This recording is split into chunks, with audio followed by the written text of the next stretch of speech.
In Washington, Russia is all we talked about for 3 years. All normal business in the capital city came to a halt as we embarked on a bizarre scavenger hunt in search of Vladimir Putin's spies. Even at the time, the whole thing seemed absurd. Now we know it was worse than absurd. This wasn't, in fact, what we thought it was, history's longest episode of mass hysteria. It was instead an elaborate and intentional hoax staged by the most unscrupulous and power-mad political operatives this country has ever seen. Sound like overstatement? How do we know that? Because they have admitted it. Yesterday, the House Intelligence Committee, chaired by Congressman Adam Schiff of California, finally released 57 transcripts of testimony delivered to the committee behind closed doors, all of it during the Russia investigation. What do those transcripts reveal? We're not going to ask you to trust us on this one. It's too important. So instead, we're going to quote directly from the transcripts. Jim Clapper, Obama's Director of National Intelligence, said this, quote, "I never saw any direct empirical evidence that the Trump campaign, or someone in it, was plotting or conspiring with the Russians to meddle with the election." End quote. Compare that to his Twitter feed. Former UN Ambassador Samantha Power, meanwhile, was asked by the committee if she had any evidence of collusion with the Russians. She replied this way, quote, "I am not in possession of anything. I'm not in possession and didn't read or absorb information that came out of the intelligence community." End quote. National Security Advisor Susan Rice said this, quote, "I don't recall intelligence that I would consider evidence." Amazing. And here's former Attorney General Loretta Lynch. Lynch was asked if she saw evidence of Russian collusion, and she replied this way, quote, "I do not recall that being briefed up to me." Notice Lynch's word choice here, "I do not recall." For 3 years, our entire political system, every television show, every newspaper, all media outlets revolved around the hunt for Russian spies. We were told again and again, in order to justify this, that collusion was the greatest crime ever committed in American history. It was a crime against the state. It undermined our democracy. Yet the Attorney General of the United States, a close friend of the President, Barack Obama's, claims she, quote, "does not recall if she ever received any evidence that any of it was true." If she'd been Roger Stone when she said that, she would have been charged with perjury on the spot. We'd be watching her sentencing right now. But she's not Roger Stone. And of course, Lynch probably thought the transcript of those remarks would never be made public. That was clearly Evelyn Farkas's assumption. Farkas is a former Defense Department official from the Obama administration. She became a fixture, you may remember, on cable television, as news outlets scrambled for puppets with legitimate-sounding resumes to push the Russia collusion narrative. Dumb people who would say anything. And in those categories, Farkas delivered in spades. Here she was in March of 2017. I was urging my former colleagues and frankly speaking, the people on the Hill, it was more actually aimed at telling the Hill people, get as much information as you can, get as much intelligence as you can before President Obama leaves the administration, because I had a fear that somehow that information would disappear with the senior people who left. So it would be hidden away in the bureaucracy, that the Trump folks, if they found out how we knew what we knew about the Trump staff's dealing with Russians, that they would try to compromise those sources and methods, meaning we would no longer have access to that intelligence. So I became very worried because not enough was coming out into the open, and I knew that there was more. We have very good intelligence on Russia. Yeah, Mark, that's why you have the leaking. Exactly. People are worried. We have very good intelligence on Russia, quote, said Dr. Evelyn Farkas. She can't take your appendix out, by the way. She's not that kind of doctor. We knew what we knew. But she didn't know anything. Farkas was lying as purely as a liar can lie.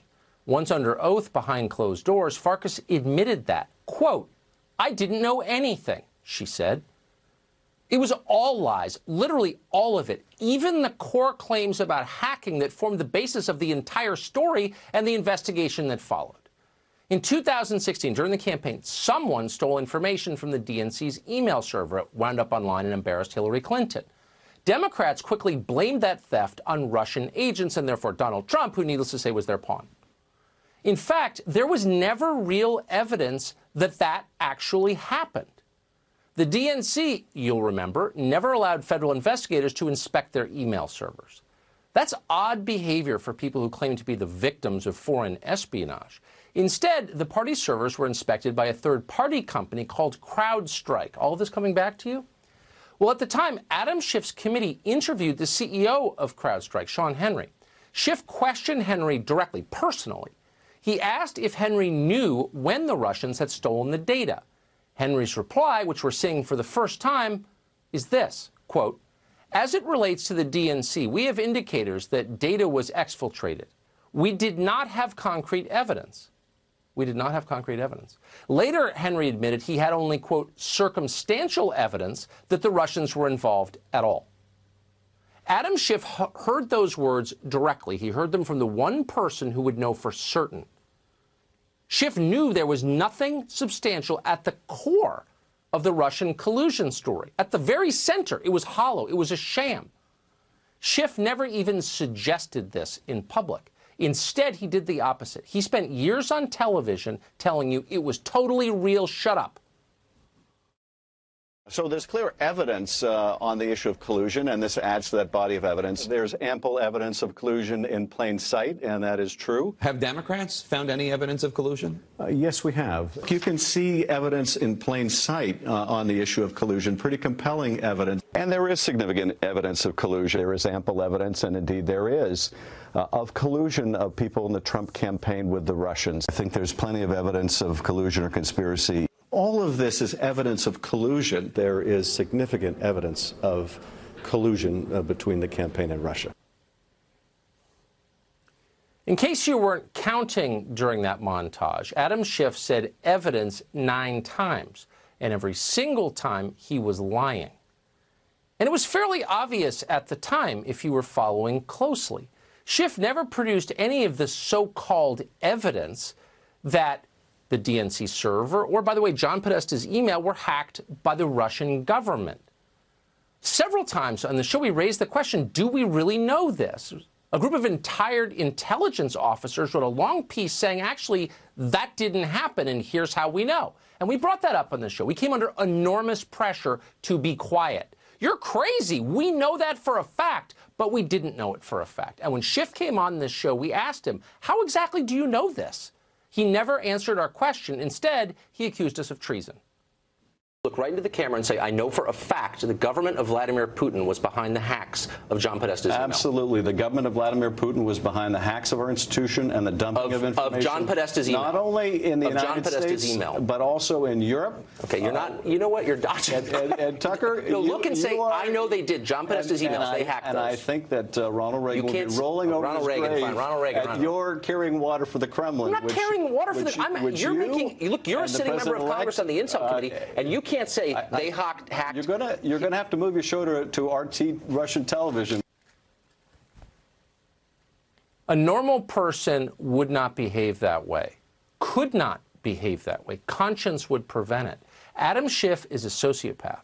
He will do or say anything to achieve power. He is unfit to hold office. He should resign. And not just Adam Schiff.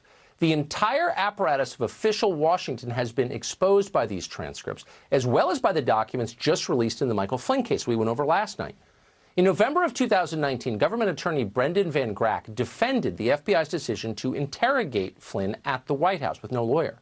Van Grack said this, quote, the FBI was engaged in a legitimate and significant investigation into whether individuals associated with the campaign of then-candidate Donald J. Trump were coordinating with the Russian government. In that same filing, Van Grack wrote that Flynn's phone call with the Russian ambassador, the now famous Kislyak, was of central importance. Quote, it was imperative that the FBI determine whether and why such communications with the Russian ambassador had occurred. Both of those statements from Van Grack, we now know conclusively, are lies. In its filing this week, the DOJ revealed that in early January, the FBI had already known that there was, quote, no derogatory information tying Michael Flynn to the Russian government. Nor did they need to know whether Flynn had spoken with Ambassador Kislyak. They knew for a fact he had because they were listening at the time. They had a word-for-word transcript of the call. In other words, Van Grack was lying in his filing. Now, this is not only of importance to Donald Trump, the people who work for him, or those who voted for Donald Trump. This is important to every American because things fall apart quickly when high-level officials do things like this for political reasons. Look around. Do you know anybody who trusts the government anymore? There's a reason for that, and it's not good. It's things like this. And by the way, it's not just Democrats you should blame for the corrosion of our public life. The vast majority of the Russian collusion investigation, including the testimony you just heard, the clips we just played, occurred during the first 2 years of this administration. Who ran the government then? At the time, Republicans controlled both houses of Congress and every single committee by definition. They had the power to expose this hoax and to shut it down, but they did not. We can only speculate as to why they did not. Perhaps they were too cowardly to tell the truth, or maybe, deep down, a lot of them agreed with the aims of all of this. Either way, it'll be very interesting, and we're going to sit back and enjoy it, as Lindsey Graham and Mitch McConnell and Richard Burr and so many of the other useless Senate Republicans, the total phonies who tell you they're representing you but don't, explain why they didn't really do anything to stop the derailment of America while it was in progress.